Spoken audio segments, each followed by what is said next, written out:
Hey there, we're back. This is the fifth and final installment in our series, The Big Five Skills of EQ. Today, we're talking about impulse control, which is something I'm pretty familiar with in terms of something I'm trying to master myself. So good conversation ahead. I do feel it's kind of important to note too. John recently attended PodFest, which is a conference, for podcasts and people doing podcasts. I am so excited to announce that we're in the top 10% of podcasts globally based on, the cool metrics that are required. So it's a big thank you first to you, our listeners, and to all of our subject matter experts who helped us circulate this idea that, no one was born to be a boss hole. We can find ways to not live in the Bosshole Zone. And we're just excited to explore, finally here, the last installment, impulse control. So let's dig in. The Bosshole Chronicles are brought to you by Real Good Ventures, a talent optimization firm helping organizations diagnose their most critical people and execution issues with world-class analytics. Make sure to check out all the resources in the show notes and be sure to follow us and share your feedback. Enjoy today's episode. Well, we are back for the final installment of the big five skills of emotional intelligence. Sarah, I think this has been a great series, and our listeners would agree, just judging from the downloads. Thanks for taking us through this. Where are we going to go today? Well, today, John, we are talking about impulse control, All right. which certainly has connection to all four of the other big five skills. And I have to say, what's been interesting from my experience as we've been, creating these episodes, there's been real front and center examples for me in my life of why these things are important Okay. and how to practice these skills and how to grow in our ability. Rather humbling. But, the good news is we can get better. We can improve our capacity. For example, in this case, to hit the pause button.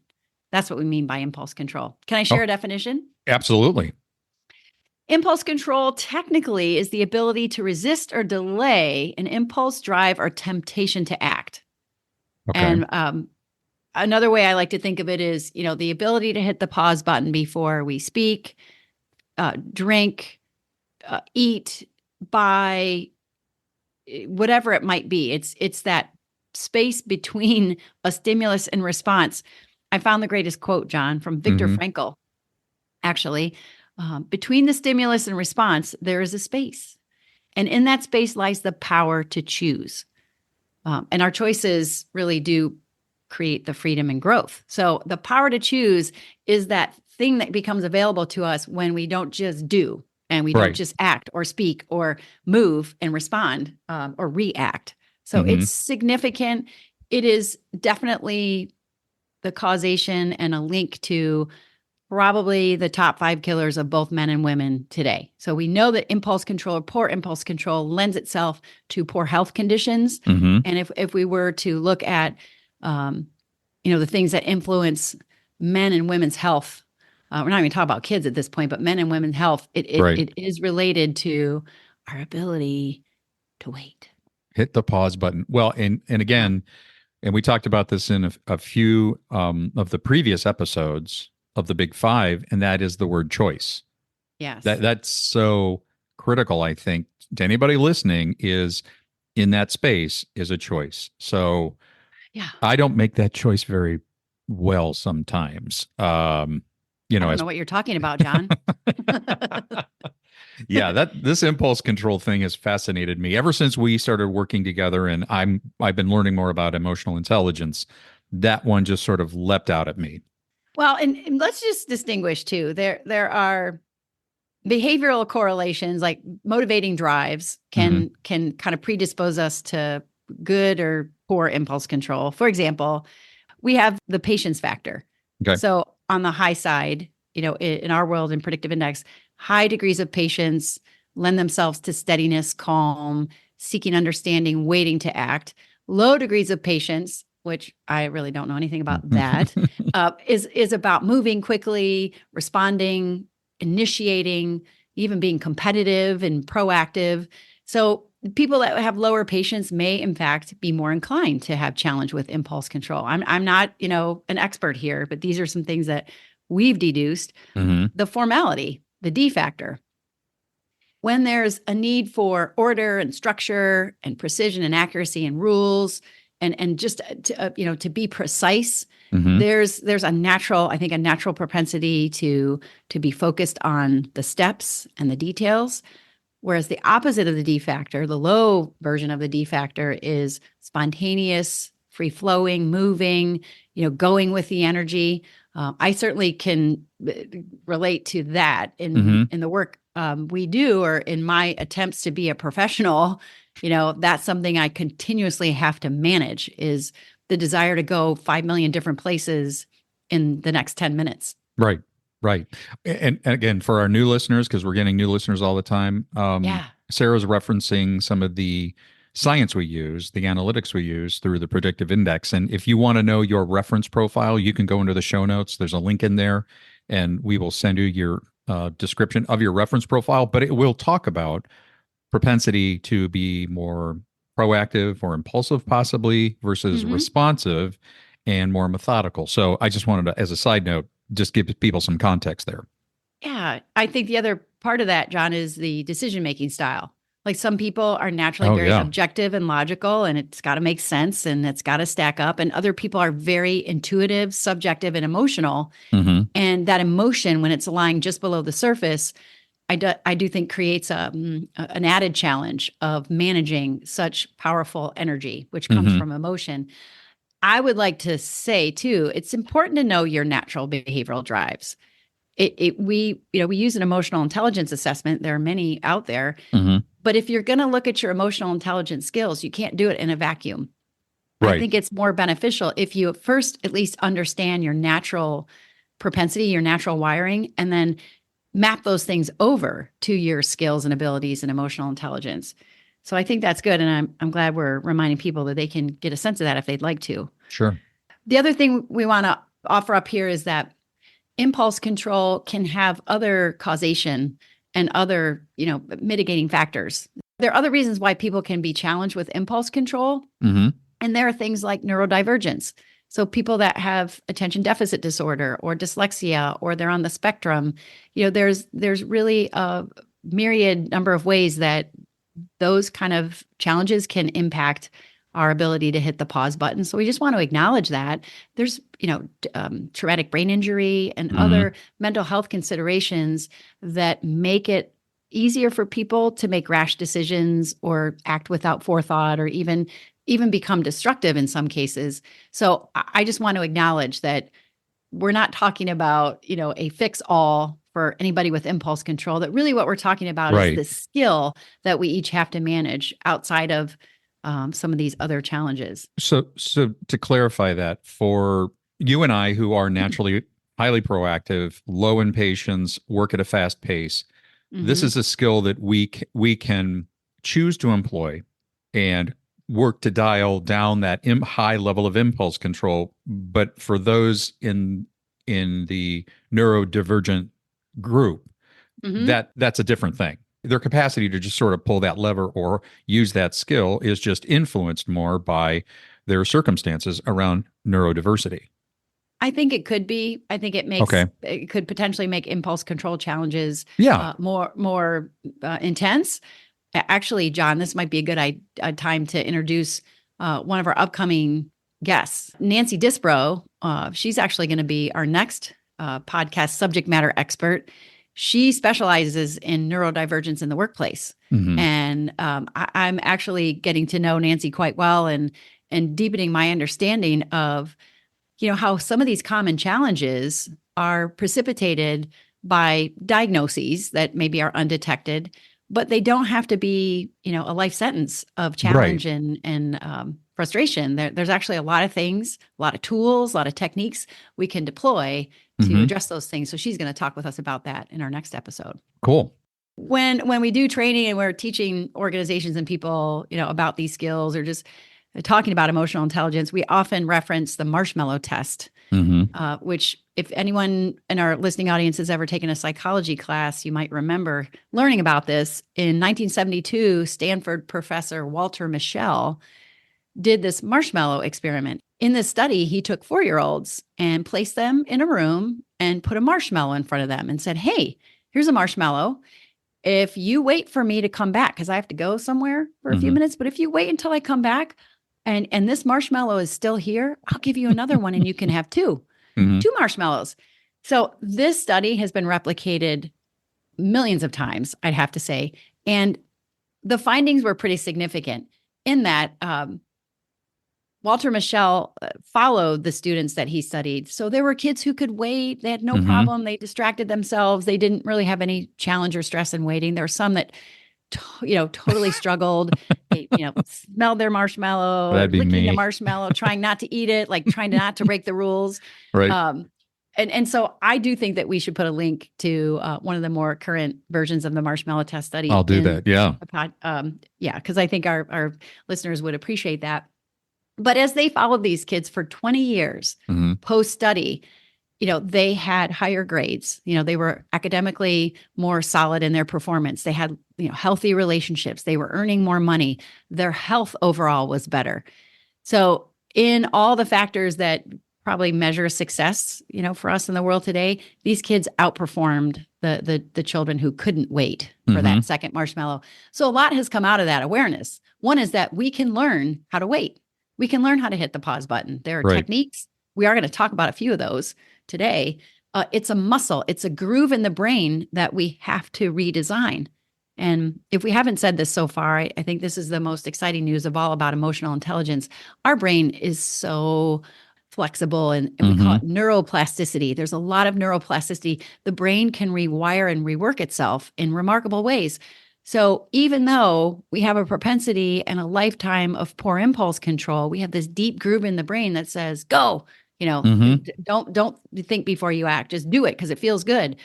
We can actually create a new groove, a new pathway in the brain because the connection between our thinking brain and our emotional brain and the work we do in there allows us to shift the train tracks, if you will, to create a whole new path. It just takes repetition and practice. I was just going to say it also probably takes the mistakes and recognizing like, wow, every time I sort of jump into that and don't hit the pause button, the outcome is usually disappointing or maybe like really bad. Through experience, yes. But what I've always loved, Sarah, about how you've presented the skills of emotional intelligence is that they are skills and they can be learned. And we just need to give people the methodology or the tools to understand how to build that muscle or develop these skills. Yeah, I love that part of it. I'd also contribute that awareness is at least half the battle. Becoming aware that this may be a challenge or you'd like to improve in this area sets a great foundation for instantaneous growth in that area. So, John, people that have challenges or lower impulse control, they're overly talkative, they fire off, they have a short fuse, they get hijacked by their emotions pretty easily. You just said a minute ago about, we learn from our mistakes. Right. Oh boy, I learned from a big one in the last week. And as I think back to this situation I was a part of, I know that I was hijacked by strong emotion. So there was no capitalizing on the pause between what somebody said and me taking time to notice what my thoughts were about it and what emotions I had. So the end result was I started talking, and it's like I picked up the end of an invisible rope and started pulling. Okay. And I just kept going. And the person who was speaking to me was like, but wait, that's not what I was saying. And I just kept going. And I'm just being honest. Like it was pretty challenging. Was it an out of body experience going, oh my gosh, I'm seeing myself doing all this? No, I'm kidding, of course. Just about. I mean, yeah. And even later, it's like, was that really bad? Was it as bad as I thought it was? Yeah, it really was. Because the impact on the other people in the room, and particularly the person who was trying to share his idea, was pretty devastating. They were a little shocked, and I don't mind being transparent about. I'm practicing this stuff too. Like, it is an everyday sort of deal. But here's what can be very helpful: if we want to capitalize on the pause, we have to be better acquainted with emotions. We have to be aware of them. We have to welcome them into the conversation. We have to identify them and give them names and be willing to, in a non-judgmental way, be aware of that information. Go ahead. which goes right back to episode 1 of this series on emotional self-awareness Yeah. and your feeling word list. So Yes. please continue. I just want to make sure that people are making a connection to all Yeah. 5 of these episodes. And as I reviewed the situation I just briefly described, Mm-hmm. I know now that what was dominating, my drive to share my opinion was fear. It was fear and irrelevance and some other interesting words that I just didn't notice at the time.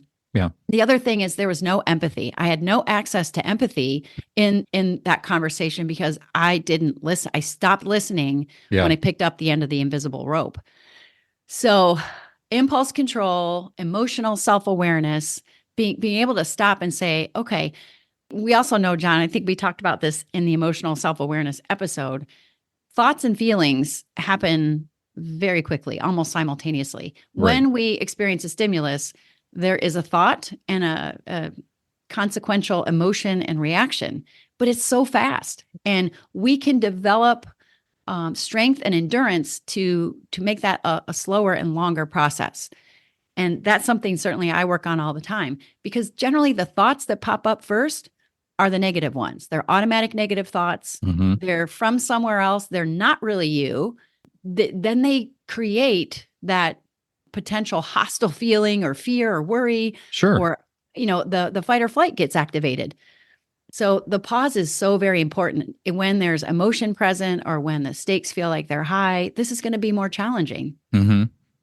If we look at it another way too, we have a society and a culture where feelings get covered over in any way, shape, or form we can find out how to do that. Like, I just want to feel better.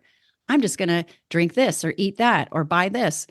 There's another thing we have to acknowledge about impulse control. And in my opinion, it has to do with our discomfort with negative emotions or just discomfort in general. Like, Okay. it's just easier to feel better. So I'm just going to have this glass of wine, or I'm going to have, I'm going to go online and shop, or I'm going to doom scroll for a while because I get to get out of my emotion. Doom scroll? Yeah. I've Doom not heard scrolling. that. I've never You know- heard that term. That's awesome. Sorry, not a good thing, but I've never Right. heard. Good term. Go ahead. Sorry. Well, this is a good time to refer to our previous guest and our good friend, Mark Ostach, Mm-hmm. who is actually a digital disconnection expert and so many other things. He's a poet, he's a warrior, but he's the one who identified this is addicting. It creates a sense of something that keeps us coming back.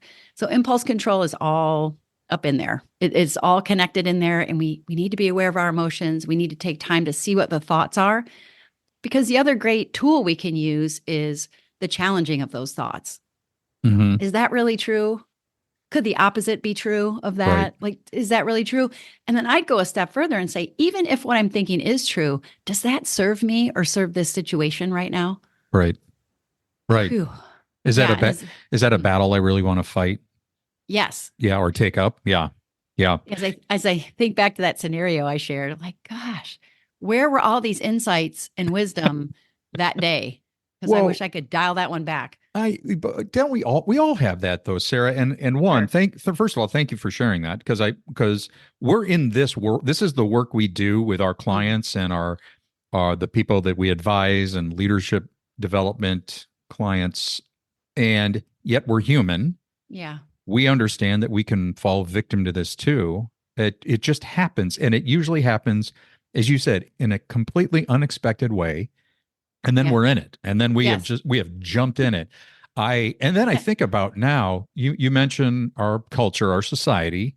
It's almost like a raw nerve out there where don't talk about politics, don't talk about religion, don't talk about global issues. I mean, you could activate somebody or you could get activated. I think Mhm.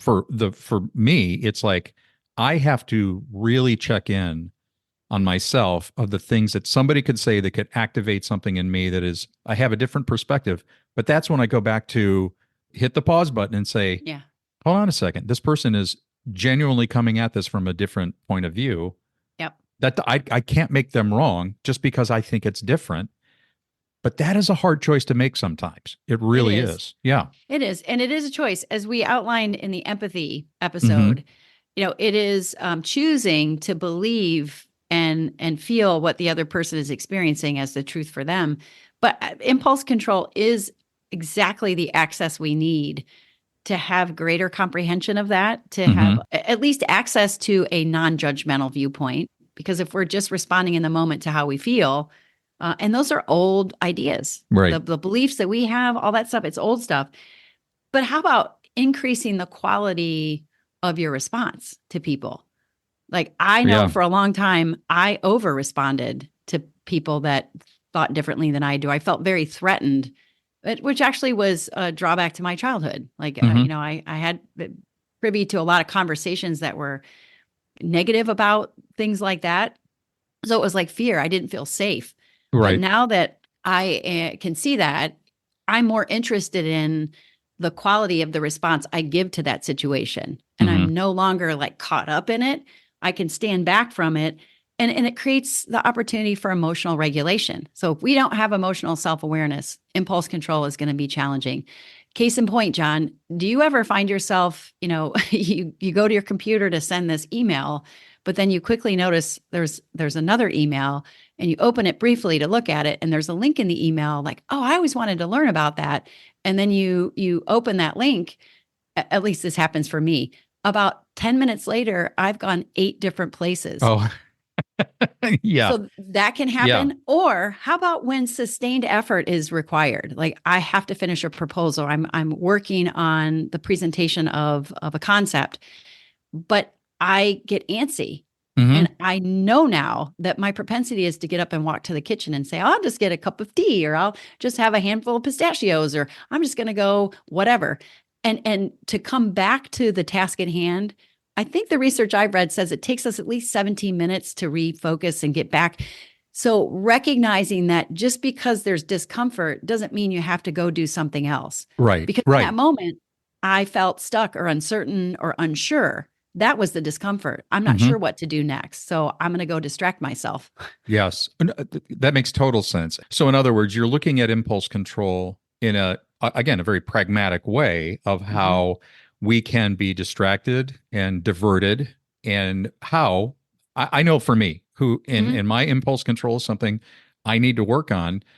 But to your point, when I know I have to put a proposal together, or it's work where I have to be at my desk on the computer, I will literally block out time, whether it's a half an hour or an hour, and again, discipline myself to focus on that task. Otherwise, if I don't set that, this is for me, if I don't set that time aside, if I don't make an appointment with that task, I'll get distracted and I'll go in 10 different directions. Totally get that. Totally get that.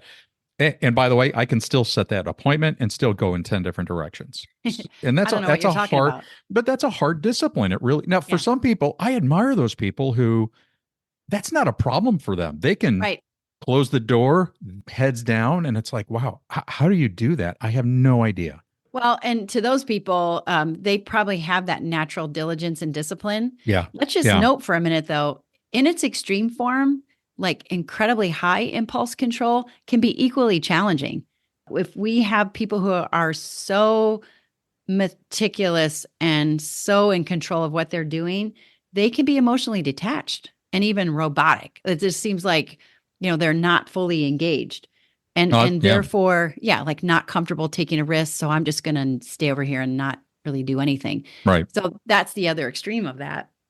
So John, we have covered so much ground. The question I'm sure people are asking is, so what, now what? So if we know there's a challenge with impulse control, what can we do to better access that space between the stimulus and the response? So we can actually choose to go, what's really happening here? What are my thoughts? And I bet you've got some really good suggestions. Well, I have 2 simple ones. Okay. There are things that I'm certainly trying to practice. I'm sure there are a multitude of other ways, but the first one is to breathe. So if you get really good at noticing physically in your body how you respond to things that heighten your emotion, those can be the first little clues you need to breathe. Literally breathe in through your nose, blow out through your nose. That stops that cortisol and that stress response. The fight or flight is, the adrenal activity is what makes this all the more challenging because we're Sure. wired to survive. Mm-hmm. So if we can breathe, there's an opportunity to at least see the space, access the space. And it just forces you to stop and pause. Good. It does. Okay. 5, 4, 3, 2, 1. Like sometimes I literally have to count 5, in my head, 5, Yeah. 4, 3, 2, 1. Just to make sure I've given myself an opportunity to step back. Like I have to physically say that in my head. And it works. There are other ways to deploy that same 5, 4, 3, 2, 1 to take action. But what do you think about that one, John? I love it. And I'm actually going to share another one that I learned from you. Good. I can tell, I mean, if somebody says something and I can feel it. I think your point here is that you can feel the physiological manifestation of impulse. Mm-hmm. You feel it in your hands, your body, whatever. Mm-hmm. I have learned from you to ask a question, or if somebody says something that I think is likely to, or I can feel the impulse coming, I would say, tell me more about that, or say more about that. And I got that from you. I thought, gosh, that's such a great way to get clarity, but also just hit the brake before I say or do something that could offend somebody or make it worse. Just say, well, tell me more about that, or say more about that. It's a powerful technique. I just had a vision also, like in my mind, of me sitting in a room by myself with a marshmallow on the plate in front of me. And, I do spend periods of time, without, it's not really an issue of someone else and what they're saying or doing. It's really totally to do with my energy. Mm-hmm. But, when, and for other people, it might be a candy bar, or it might be, I don't know, you fill in the blank. Right. But what would it be like to sit with that and not take an action, and to actually develop some comfortability with not doing anything, just noticing what you're thinking, noticing what you're feeling. I tend to be pretty impulsive, John, because I'm a low E. I am a highly subjective, intuitive, and emotional decision maker. You know this yesterday because when we were talking, I was like, John, blah, and I dumped all this stuff on you. By the way, without regard for all the crazy things you were dealing with. So that subjectivity dominates, and being aware of that. And like I see myself staring at the potential reward or the thing that's going to feel better. Right. But what would happen if I just waited to see if it got better? Like if my, like if the wave is going to crash, if that craving, if you will, is going to subside because I'm just getting more comfortable. I'm building some endurance around waiting for that thing. We've been working together long enough and we know each other well enough, and we understand each other's behavioral DNA. So our factors, our factor combinations, and our decision-making style. Yeah. If I didn't know that about you, if a person doesn't know that about you, they could receive that reaction very differently. Good. To me, it's like, if you don't have the data, you don't understand how a person is wired. And you are likely to be given over to a reaction that is just inappropriate. Well, and you're making a good point, John. It's we will fill in the meaning. We'll fill in the idea about the person if we don't have the data. We'll make it mean something that it probably that's doesn't. true. Yeah, for sure. We'll tell our own stories in our head. That's correct. So maybe in summary, John, if the goal is to respond versus react, to be able to pause, to capitalize on, when that space is available, there are so many different ways to respond. I was thinking about that situation again. And when I talked to the chief individual involved, I said, having thought about it, there are a million different things I could have done in that moment. And he said, no, I understand. I appreciate that. Right. I want to have access to that buffet of options. I don't just want to do what comes naturally and what my brain would say I'm hardwired to do. And the benefits of doing that are certainly for our health. So we will, in fact, mitigate negative impact on our physical health if we can get better at this. Obviously, we're going to perform better. We're going to understand things more quickly. There was so much that was said that I didn't hear in that one particular conversation. So it will improve the quality of our response. Like, who does not want to show up better in scenarios for people? Right. And it over time gives us a lot of capacity with emotional regulation. Just being able to have emotions, but not let them drive the bus. emotions are okay, Right. but in their extreme, they can be challenging. And then this last one is really important.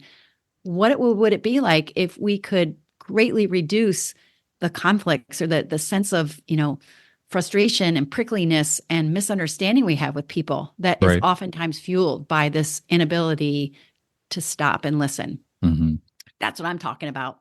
Oh, Sarah, I'm almost sad that our series on the Big Five is coming to an end. This has been so great. And I would encourage in the show notes, you could go in and you'll see the first 4 listed in the show notes. But I also want to let everybody know we're going to curate this into a PDF. So organizations out there that really want to make your managers, actually all your people, aware of these critical skills of emotional intelligence, just let us know and you can have that curated list. But this has been so good. This has been so good. Thanks, John. I will say maybe down the road, I have a new presentation I put together called The 9 Ways to Unleash Your Energy with EQ. So maybe that's a topic we'll pick up just to refresh and renew some of these ideas. But I'll tell you what, it is a blessing to be able to talk about that, which I am absolutely trying to learn and master myself. So this has been really good. Thanks for the opportunity. Awesome. Thank you, Sarah. Thanks, everybody, for listening in. And as Sarah said, check in next week when Nancy Disbrow will be talking to us about neurodivergence within the workplace. It's really remarkable information, but it's been great, Sarah. Thank you so much. You bet. See you next time. We'd like to thank our guest today on the Bosshole Chronicles. And if you have a Bosshole Chronicles story of your own, please email us at mystory@thebossholechronicles.com. Once again, mystory@thebossholechronicles.com. We'll see you again soon.